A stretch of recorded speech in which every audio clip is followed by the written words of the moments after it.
The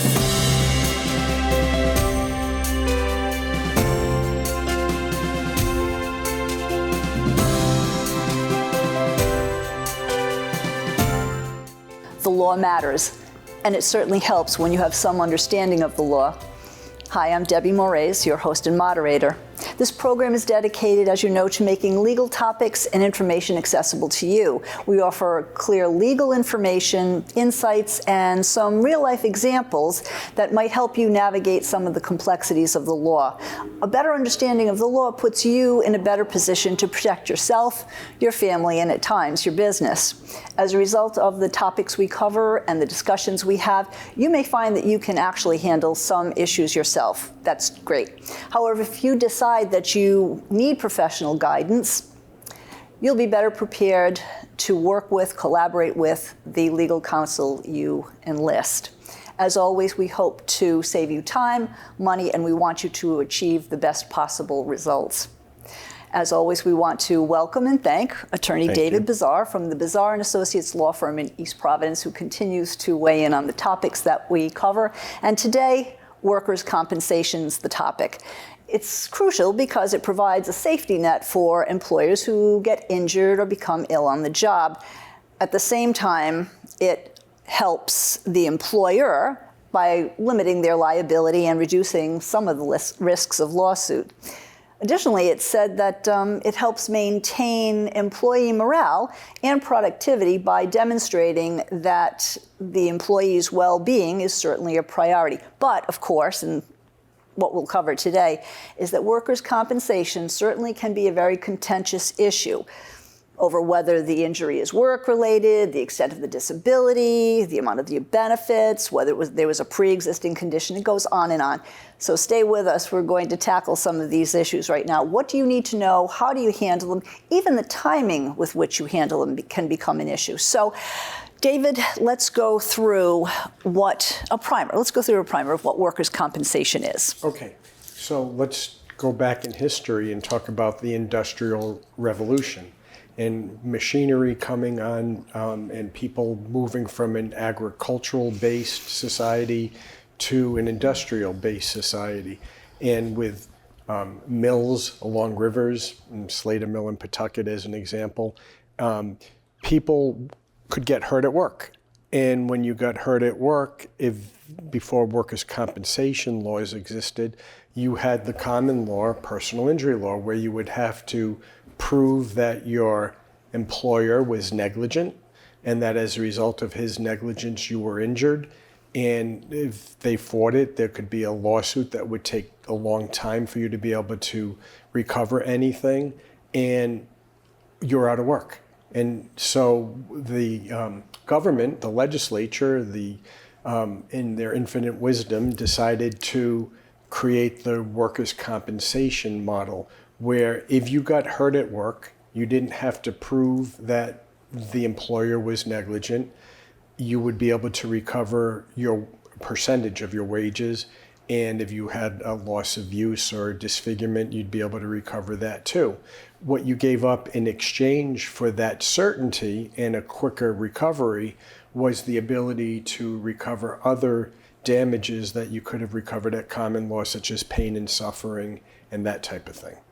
So is that why we now have what they call no fault? And is no fault just a state-to-state issue, or is that really a nationally accepted policy? So when you say no fault, I didn't really slip on that banana peel on my own volition. It just at work, it just happened to happen that way. So when you talk about no fault and you talk about it in the context of an injury at work, for the most part, and it's not 100%, we can talk about that in a minute, but for the most part, your negligence isn't counted. So that's what you're calling no fault. So if you got hurt at work, unless, and the exceptions would be, you did something intentionally or outside of the scope of your employment that you weren't supposed to be doing.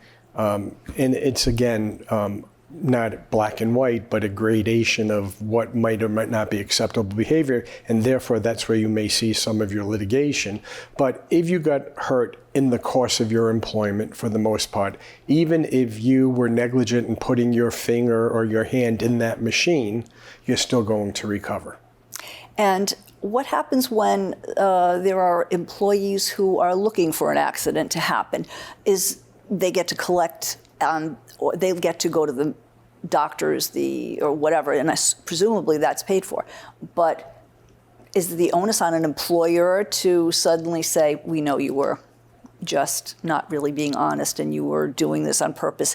That intention, is that one of the things that becomes a contentious issue? Well, it could be. And there's a difference between actually being injured and what you're almost alleging as faking an injury. Yes. And so that sometimes will come down to what happened, which could be the subject of litigation at the workers' compensation court. Or it could be a medical issue as to whether or not you were really injured or injured to the extent that you're claiming to have been injured. In past sessions, we've talked about the court system, and we have Rhode Island has a workers' compensation court. In other states, they may not actually have, I understand, a workers' compensation court. However, workers' compensation cases are heard, and in that case, in general, where would they show up? Yeah, so every state will have a type of tribunal, we'll call it, okay. Industrial accidents or whatever it might be called in different states, or a board. Rhode Island actually originally was a workers' compensation commission, so the hearing officers were commissioners, and then it became a court in the 90s, I believe. And there was a little bit of time in there where at the first instance, a hearing on a workers' compensation claim was heard at a state agency. So every state will have its own procedure. But for the most part, the procedure is that if there's a contest over the injury, there is a pre-trial or initial hearing, and then if it can't be resolved, a trial.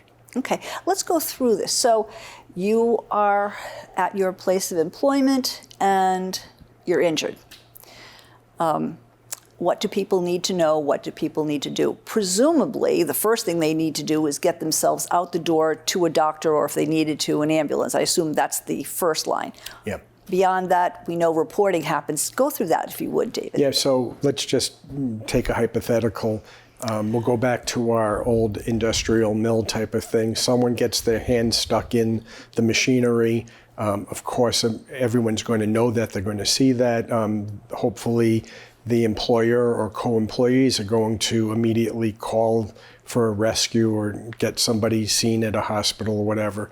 And so when you are injured, there's the responsibility of the employer to file an accident report with the state, in most states, and document the injury. So now you're, as the employee, are in the hospital, you're being treated and hopefully released. So you would probably get a note from the emergency room or the hospital, wherever you are, that you're not able to work. And so you would take that note or have someone give that note to your employer, and they then have some time to decide whether to accept the injury as being related and arising out of the course of your employment, and put you on what would be called in some states a memorandum of agreement, saying the person was injured, this is the body part that was injured, so in this case the hand or the arm, whatever it might be, and this is the average weekly wage, and this is what we need to pay them. And then there's an issue between whether you're totally disabled or partially disabled, which means partially you can do some work but not your regular job, and you would go from there. You've described a pretty basic kind of situation, and often we say to our viewers, we can provide information, you can find out information online, and then there are times when we all know, as we've watched TV, there are so many attorneys who say, if you're injured on the job, call us right away. What you just described as a situation seems pretty straightforward. In that kind of a situation, should someone, yes, go to the hospital, yes, inform their employer, and then call a lawyer? Yes. Even it was that straightforward and that simple? Even in that straightforward and that simple. Because the employer could put you on a memorandum of agreement, which means they've accepted the injury and they're responsible for it, or they could put you on a non-prejudicial agreement or non-pred, which saying we're going to pay you for a period of time, but we're not accepting the injury. And is that what that means? Yeah. That's exactly what that means. Okay. And so if they don't accept the injury, and they then can pay you for a certain number of weeks, and before the expiration of the number of weeks they can pay you without accepting the injury comes, they can just stop paying you. And now you're out in the cold. And if you can't go back to work, you have no money coming in, and you have to start the hearing, the claim at the workers' compensation court. So if you go to an attorney, they can write to the Department of Labor, find out exactly what you're being paid for, make sure that it's the correct injury, make sure it's a correct description of the entire injury so that you're not limited to a finger when it's a hand, make sure that they're paying you the correct rate so that your average weekly wage has been calculated correctly. And in workers' comp, for the most part, you do not pay an attorney to represent you. So you went to the hospital for your finger injury. If I'm your employer and I'm a caring, normal human being, I'm going to call Mr. Bazar. I'm so sorry to hear that happened. You take that call, and I think how are you feeling? I don't know, maybe you feel okay today. Mm-hmm. Could that be a problem? And is that one of the reasons why you say, just don't talk to even the employer at that first blush, just and only call my lawyer? No, I mean, that's a close call, and I wouldn't offer any information other than, yeah, I can't work right now, I'm not doing well, thank you for calling, I appreciate your care. But don't make any comments that could be used against you, because even though it's really going to be medically based, if it's a close call and you say, oh yeah, I'm good, I should be in tomorrow or next month or next week, they'll try to use anything they can if they have the opportunity. So don't make any admissions that could be used against you. Just thank the employer for the call and for their care, and let your lawyer deal with the insurance company. And if that hasn't happened, that you've contacted a lawyer, or even if it has, wouldn't the employer automatically then talk to his insurance company, and wouldn't they also try to reach out to Mr. Bazar, who just was injured? How are you feeling? Same story. Yeah. And is that also something that you caution people to even more? Be careful about what you say and how you say it. And I'm not doing too badly today, but you might want to talk to. Yeah, even more so than your employer, you want to definitely tell the insurance company when they called you, thank you for calling. I've hired so-and-so as my attorney. They've instructed me for you to reach out directly to them. How about when you have a situation when the example isn't so clear? For example, someone was working in a nursing home, happy, everyone gets along well, and then suddenly, because one of the residents has an issue, an episode, suddenly attacks one of the employees, and not malicious, but it just happened. So the person ends up going, the person who was injured goes to the hospital to be checked. And initially, they find that there's, a contusion, I don't know, whatever. And there's a bruise or a scrape, a little blood or whatever. And the person's not admitted, they're discharged. So right there's a form that can be issued, this is what we found, this is what happened. However, tomorrow, the next day, 2 days later, because of this injury, his head hurts, her head hurts, whatever, her back's twisted because of how she was slammed or fell or whatever. In other words, not always is everything as black and white as here's my finger and it was caught in a machine. At which case, does the person who's injured have the right, and should they, go to their psychiatrist or their osteopath or their chiropractor? And those would also trigger information intake forms, and all of those things need to be going to a lawyer. So what do you do about all those other things that fall into place the next day or within the week or whatever? So a few things. You have an injury that may have not been witnessed by your supervisor or whatever. One of the duties you have is to report the injury to the supervisor. So if you got hurt in the scenario that you gave where a patient intentionally or accidentally assaulted you and you're injured, you would go to your supervisor, say, hey, this is what happened. I'm injured. I'm going to go to the hospital and get checked. So then if things develop beyond what it initially was, you absolutely should go to whatever doctor is appropriate to see you for that injury. And here's the most important thing, and this is where people sometimes will make their cases more difficult than they should be, is you have to give an accurate history of what happened. So sometimes what happens in workers' compensation cases, especially where you've worked for somebody for a long time and you've got a relationship with the owner or the boss, you don't want to get them in trouble, and so you don't give the accurate history.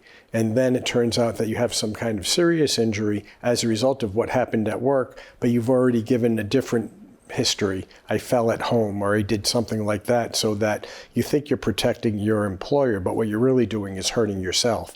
So the most important thing is whoever you go see, give an accurate history of the injury that happened at work so they can tell whether or not the injury you're suffering from that they're seeing you for is related to that. Makes sense. So now different forms are coming in from the chiropractor, the psychiatrist, the osteopath, I don't know, whatever. That documentation process, we used to talk about how important it is to have those forms. If the employer is calling that injured employee, I want this form, you need to get that form, suddenly that employee is potentially not being harassed, but certainly it's onerous at times. This form, have your doctor call this person, that form, this copy. That's a case management. Is this another reason why someone should just not be handling it at all and just say, dear employer, thank you, please call the lawyer, he's coordinating that? And usually it's not the employer, but the insurance company. And so the insurance company adjuster will be calling and asking for you to provide certain forms, or to go see what they would call an independent medical exam, which I would call an insurance medical exam. And so you definitely want to have your attorney coordinate that and make sure that whatever information they're entitled to, they're getting, and make sure that, for example, your medical bills are being paid for by them, by the insurance company. And there are times where they may ask you to go do certain things, such as that insurance medical exam, and your employer, your attorney can counsel you on, yes, you have to do that. But you, as you said, are they harassing you, sending you to one, and they didn't like that result, sending you to another? There are certain rules that have to be followed. So it's good to have an attorney who can advise you is, yep, no, you don't have to do that because we've already done that, and we can file a petition in workers' comp or do whatever we need to do to protect you from those types of things. I understand that it's important for the injured party to be prompt in submitting documentation, reporting, connecting with a lawyer if that's what's going to happen. What's considered prompt? Well, it depends on the situation. Yes. So prompt in reporting the injury initially could be, well, I just got hurt while you're at work, I'm going to the hospital.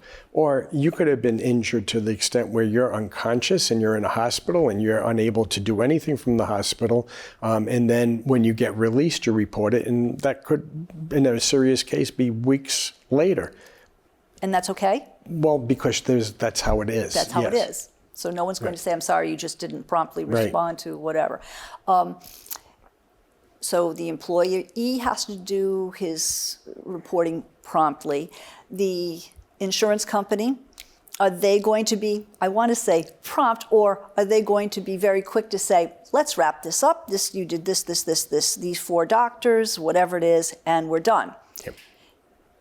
Comment on that. Okay, so the employer actually also has to promptly report an injury to the state. Mm-hmm. And so to go back to what you were saying, and one of the reasons I said you really need to see an attorney as soon as you can, is if they put you on that non-pred and they pay you for a certain number of weeks and you haven't returned to work, they just stop paying you. However, if you're on a memorandum of agreement where the injury has been accepted, they cannot just stop paying you. They have to go to court and file a petition that says you recovered, that you should be taken off of workers' comp and returned to work. Your doctor might say, no, I can't go back. They might have what they call the independent medical doctor exam, who says, oh no, they're able to do that type of job. And then the court might say, no, we're going to send you to another doctor, sort of the tiebreaker, to decide whether or not you can go back to work. And that's a process. And during that process, until the court has decided the case, for example, at pretrial, the judge may say, I don't have enough information here yet. We'll set it down for trial. I'm going to keep paying. I'm going to let you still get your workers' comp. Mm-hmm. So you'll still get paid until the court determines that you are able to go back to work. Does it actually benefit the employee to have that play out a little bit longer because, in fact, the headaches may get worse rather than go away or whatever? Is that actually a benefit to have it play out a little bit longer than a week? It just seems like we'll wrap this right up. Right. And so, of course, but also maybe you did get a little bit better and they want you to go back to work and you're a good worker and a good employee and you want to go back, you go back and you go back and it just gets worse from being back there. You can file a petition that you want to get put back on workers' comp. And as long as you can show that as long as your doctor can show, yep, I have the accurate history. Remember, I told you an accurate history is really important. There was nothing new that happened other than I returned to work, and now I'm worse. You can try to get back on workers' comp that way. Is this usually how it plays out versus the insurance company just saying, deny the claim and end it? Is it usually something that plays out over a period of time? Yeah. So remember, one of the benefits of the workers' compensation legislation that went into effect was that these cases get heard and decided much quicker than the common law personal injury case that can take years before it gets reached for trial. So if you get hurt and they don't accept the injury and now you have to file a petition to have compensation benefits awarded, you'll be able to, in some cases, get put on workers' comp at that pretrial, which can come up very quickly.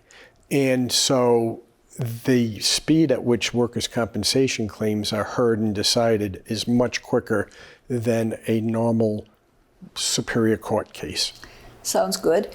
Then what happens when this is proceeding fairly swiftly? I understand that there's an issue at times about determining how much a person should be paid because it's limited, not this injury or illness or whatever, has put a ceiling on what the employee's capacity will be for future earning. He or she may not be able to perform as well. Their productivity is less. Their range of motion is less. I can't imagine all of the scenarios you could cite more quickly. But how does that play out when you're happy on the one hand that it's moving along swiftly, but then the rest of these things take even longer to determine? How does that play out? So the person who got injured in our original example where the hand maybe got mangled in a machine. So that person not only is entitled to the percentage of their lost wages that workers' compensation gives you, but they'll also have disfigurement for the way the hand looks after the injury, and they'll also have potential award for loss of use of that hand. All of those things are sort of calculated through the statute in a sort of perfunctory manner. There's some subjectivity to some of it, because for the loss of use, the doctor will give you what you call that range of motion, the loss of, loss of function of the arm or the hand or the extremity. And then if the insurance company doesn't agree, they may send you to someone to get a rating, as they call it, loss of use rating, and see if there's a lower number they could award, and the court can decide one, the other, or somewhere in between, or you can settle that. So there's money that can be had for you as a result of those disfigurement claims and loss of use claims. And now your hand is never going to recover fully. You may not be able to do your job again You might be able to do some other work, so you'd be partially disabled. And there's a maximum that under the statute, you're going to be able to get paid for the maximum number of years, unless you get through what they call the gate, that they're based on your age and everything else, you're never going to be able to work at a job. And so that case might be settled. And they call that a lump sum. They're saying, this is what we would owe you over time. This is what we're willing to pay you now. And so when I said, generally speaking, you don't pay your lawyer, the one time that you might pay your lawyer is the lawyer can get paid a percentage, not a third like on a personal injury case, but 20% of whatever the total settlement might be. And so that's a possibility. Of course, there's some more complication to it, depending on your age and Medicare eligibility. There might have to be what's called a Medicare set-aside for the payments for medical treatments for that injury that Medicare won't have to pay because it was work-related. And so money could be set aside for that. But the overall picture is a workers' compensation case in the right instance can be settled or lump summed. So in the very short amount of time that we have left, there are times when there's outright disputes. No, you didn't really have that injury on the job. You had a pre-existing condition, and I don't know if that's the war, but it could be the war. Yes.